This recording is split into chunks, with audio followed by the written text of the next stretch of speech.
Hi everyone, Anthony Fantano here, the internet's busiest music nerd, and it's time for a review of the new Idylls album. Idylls. Idylls.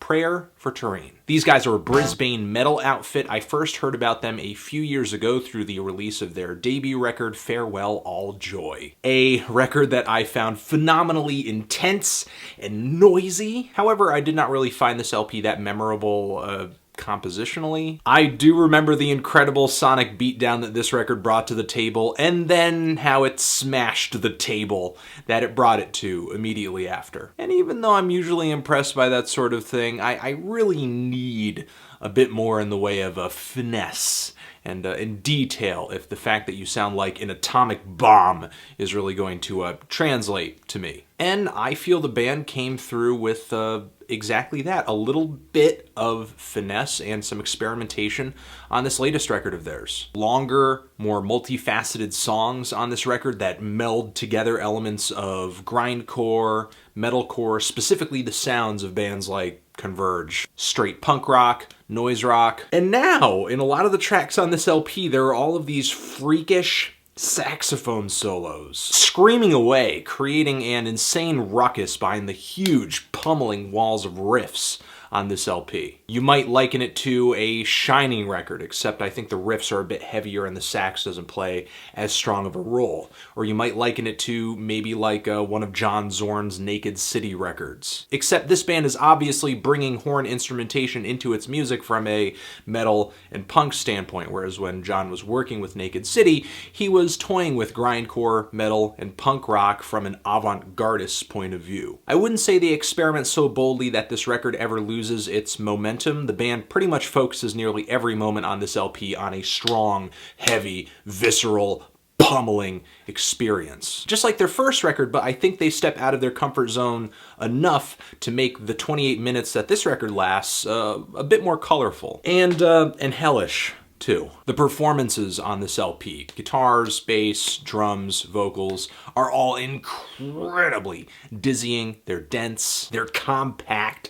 Everything on this record happens so fast, it's really difficult to put your finger on exactly what is going on a first or a second or even a third listen. I mean, the abuse, the sonic abuse that is going on is very clear, but how exactly it happens, you don't know. It's sort of like being blindfolded and then being beaten within an inch of your life by a group of masked assailants. Not that they need masks, you are blindfolded. And this band does not hesitate to make sure that that message is sent loud and clear, right with the opening track here, Lied To. The longest track on this entire LP too, at 6 minutes or so. And it seems like this song was composed simply to be the most soul-sucking piece of music that this entire album has to offer. Really just beats down all expectations that the music that you're about to listen to will be showing you any signs of sunlight or anything sweet or anything catchy. And then with every track after this one, they just drag you further down into that abyss. This track goes careening right into another that feels like an extension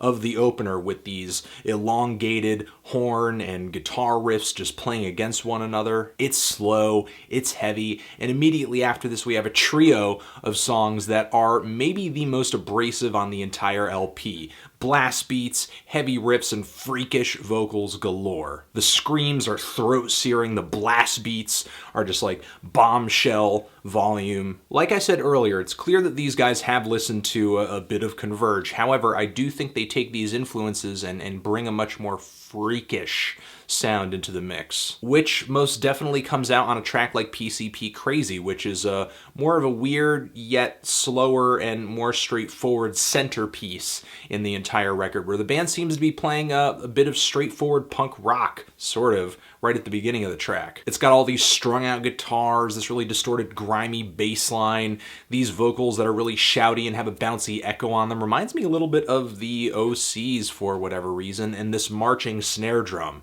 It's like they're a beat or two away from segueing right into a cowpunk song, but instead they go right into some blast beats right after these minor interval riffs that go like the Jaws soundtrack. The band makes all these surprise transitions all over this track. Something I wish they experimented with a bit more on other songs here, but still, it does make this song a real highlight on the entire LP. If there's a spot on this record that shows a strong Naked City influence, it's most likely this one. And this track actually marks a pretty noticeable change on the entire LP if you're hip to the very abrasive subtleties of this record. Pretty much all the songs after this are a bit slower, a bit more brooding, longer overall, not quite the under 1 minute or around 1 minute mark like a few of the songs before this point are. There are punk riffs on steroids and some insane saxophones in the background on the track Concord Prison. And the song Pay With Youth has these really detailed, fast, animalistic drums playing against a very steady, grimy bass line with some really noisy guitars. This track is sort of like listening to Converge collaborate with the Jesus Lizard or something like that. A combination that I think is even clearer when listening to this track on a demo that this band put out just a year ago. I think this record finishes really strong overall too. I mean, it finishes just as colorful and as noisy and as exceptionally performed as it started. And even though every single musical detail of what this band does is not clear right from the get-go, the intensity of their playing and just the layers, man, the layers of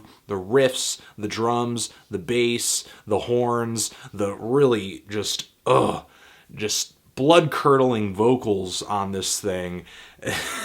It's all just so overwhelming, but excitingly so. Even though these guys occasionally do really wear their influences on their sleeves, I'm loving this record. This is just such an intense ride. I love the blend, the meld of different genres that come together on this thing, and just how incredibly extreme it is. It's just so admirably extreme. I'm feeling a decent to strong 8 on this thing. Transition, if you've given this incredibly loud record a listen and you didn't die in the middle of it, what did you think? Did you love it? Did you hate it? Why? What do you think I should review next? And that's it. Anthony Fantano, forever.